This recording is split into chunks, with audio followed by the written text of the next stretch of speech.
walang gamot sa kakapalan ng mukha mo. Hindi na nakapagpigil si Senator Amy Marcos sa kanyang damdamin nang nagkaroon ng Senate hearing kahapon sa kanyang komite. Kaya napakarami ng mga senador ang dumalo para sa nasabing committee hearing para sa People's Initiative na umano'y sinimulan at saka under backup ng House of Representatives sa pangunguna ni Speaker Martin Romualdez. Kung matatandaan natin, si Senator Amy Marcos at saka si Speaker Martin Romualdez ay magpinsang buo po yan. Okay? So, ewan ko ba kung anong nangyayari sa dalawang ito, bakit nagbabangayan sila. So, during the hearing, nagkaroon po ng opening statement si Senator Amy Marcos at binasa po niya yan. At saka napakarami pong dumalo doon, may mga former justices like Carpio, meron din mga deans, nandun din na yung COMELEC, at saka mabuti din yung naging usapan nila kahapon sa kanilang committee hearing. Okay? So, pakinggan po natin ang nasabing committee hearing at saka yung opening, by the way, yung opening statement ni Senator Amy Marcos na talagang, full of words, no? Nasabi na niya na walang gamot sa kakapalan ng mukha mo. So, kasi ang ginamit niya is mo, isa lang po talaga ito. It's no other than yung pinsan niya na si Martin Romualdez. O baka meron pang iba na pinatatamaan niya na hindi po natin alam. Okay? So, pakinggan po natin ang kanyang opening statement. Yes, thank you very much, Secretary.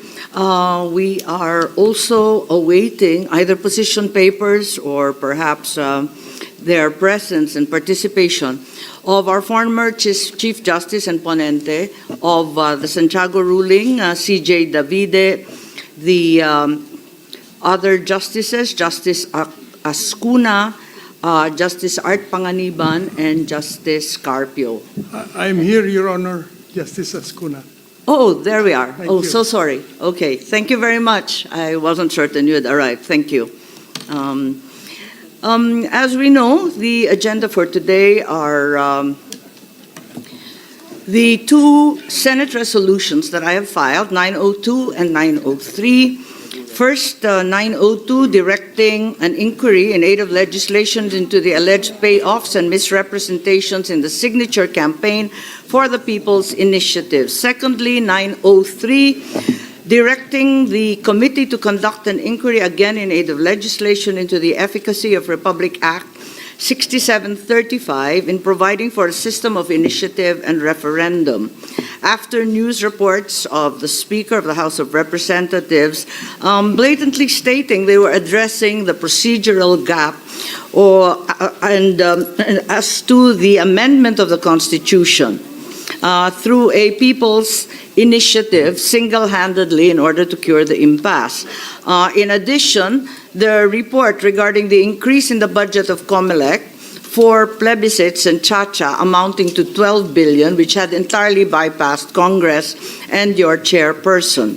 In addition to these Senate resolutions, also referred to the committee is the privileged speech of Senator Ronald Bato de la Rosa, which he delivered on 23rd of January, called the Politicians' Initiative, PI, including all the interpellations and manifestations therein.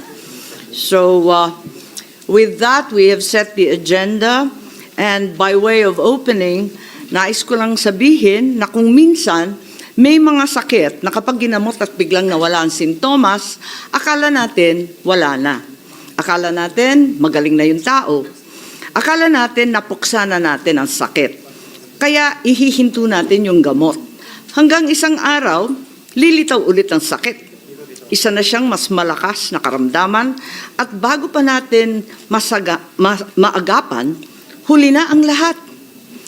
Ang sabi ng COMELEC, hihinto na sila sa pagtanggap ng pirma hanggat hindi na ay aayos ang ilang teknikalidad.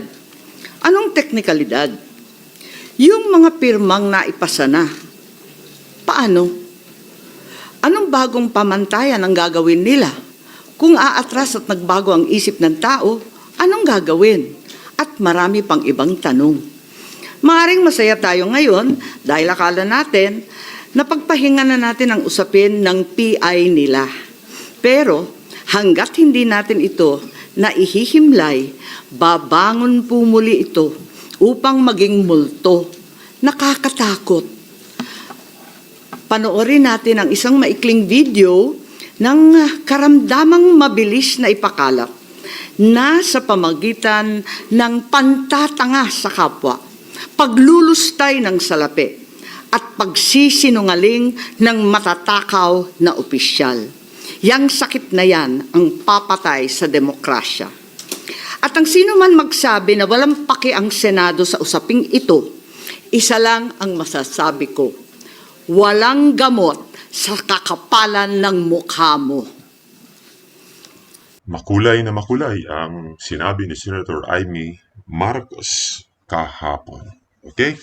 So, kayo pong nakikinig, saan po ba kayo kakampi doon kay Speaker Romualdez?